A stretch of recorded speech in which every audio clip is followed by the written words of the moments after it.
Hey there, friends and enemies, JoPa here again, and today we got the official story trailer for Borderlands 4 that I want to check out with you guys.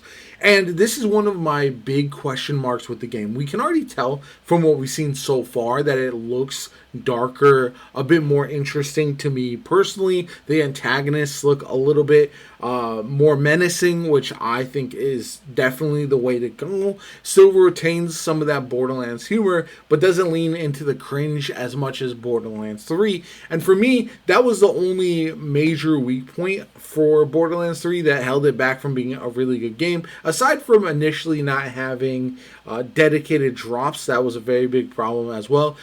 Both of those issues appear to be fixed with Borderlands 4, and that has me incredibly excited. Anyway, let's check out the trailer, and I'll give a bit of a breakdown after it's all done. That looks gorgeous, man. This game looks so sick. You are no longer a vault hunter.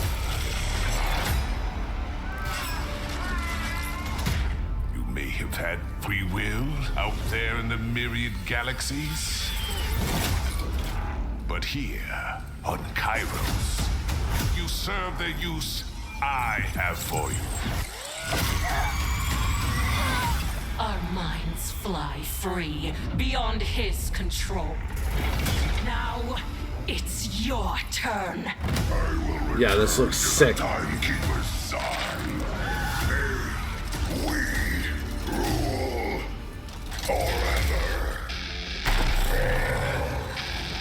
Yeah, these villains look awesome. What? Heard you were rounding up some vault hunters. Reporting for duty, boss. Yeah, this is dope. Could it be?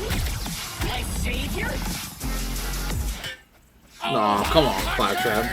This will hurt.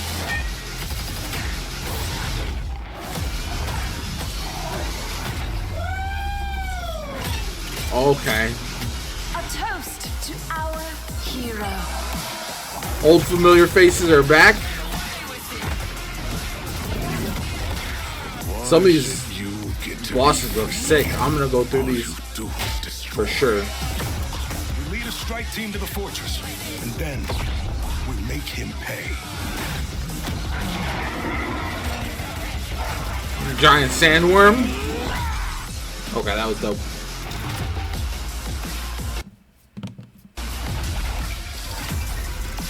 All the various editions. Pre-order bonuses.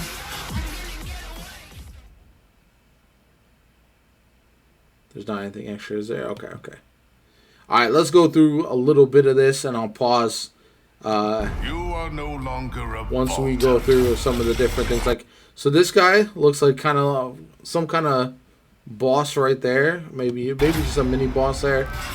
But it looks like they're trying to control our mind. Out there in the myriad galaxies, but here I like that aspect. It could be very interesting. you serve the use. This guy looks like he's gonna be the main boss of the game, I would imagine. That's what I'm getting from this dude. A very gold, by the way. I have for you. Yeah, it definitely is a darker tone. Beyond his control. Obviously, so Now, she's gonna play a major part as well. I don't know if she's gonna be like a secondary antagonist, or we're gonna see these two going up against each other, like we saw in the trailer.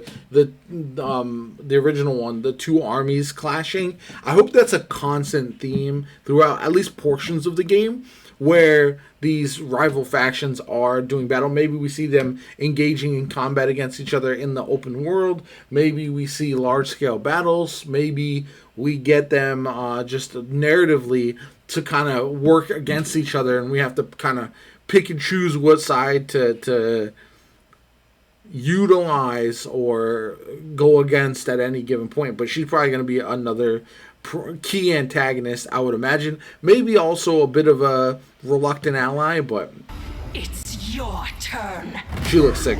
This guy, he reminds me of Dominus Gall from Destiny 2 a little bit. A big hunking beast of a dude but menacing nonetheless, and you're definitely going to see this guy a lot. So those are the 3, maybe 4 primary bosses that you would fight, but I want to go forward a little bit because it did look like we got a good look at some other bosses as well. Like right here. Alright, let's go back just a smidge. Right there, yeah. So giant kind of robot boss thing. Looks like it flies, I would imagine. Heard you were rounding up some vault hunters. So these are the 4 Reporting for duty, boss. vault hunters. There we got Zane. Claptrap, obviously. My savior? Oh, Vault Hunters! Psychos. The standard enemies. That's our vehicles that you can summon anytime and apparently traverse across the entirety of the landscape. Mad Moxie. A toast to our We have a couple other characters there. Oh, is this a cosmetic for your summoned creature? I don't know. hero. Yeah, there we got a good look at some of the NPCs as well. Why should you? There's a couple bosses that we saw right there as well. Let's see. First of all, that guy. Yeah, that's like, look at this giant horned beast right there. This looks like almost like a scorpion robot. Why should you get to be free? Good look at some other abilities. Do is destroy. Amon looks sick, by the way. Team to the fortress. Him and Vex look like my favorite 2 characters. Make him pay. That's one of the main NPCs that we've seen so far. Another boss, another couple bosses. This one right here. That's a sick design. Very much like almost like a alien bat of some sort. And then we got the giant sandworm creature here as well. Good look at this gun. This gun looks like a minigun right here that he's using. That looks very sick. I'm a fan of that for sure. Yeah, definitely minigun vibes there. Okay, so that's pretty much everything in that trailer from what I saw. Obviously, there'll be more in-depth breakdowns, but I just wanted a quick kind of overview recap some of the more interesting things to me personally.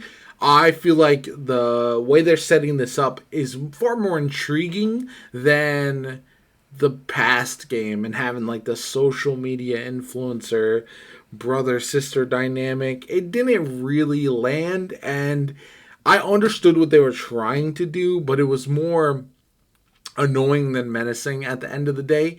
I do like, so some of my favorite things so far, right? The new Vault Hunters, in my opinion, their abilities look very, very good.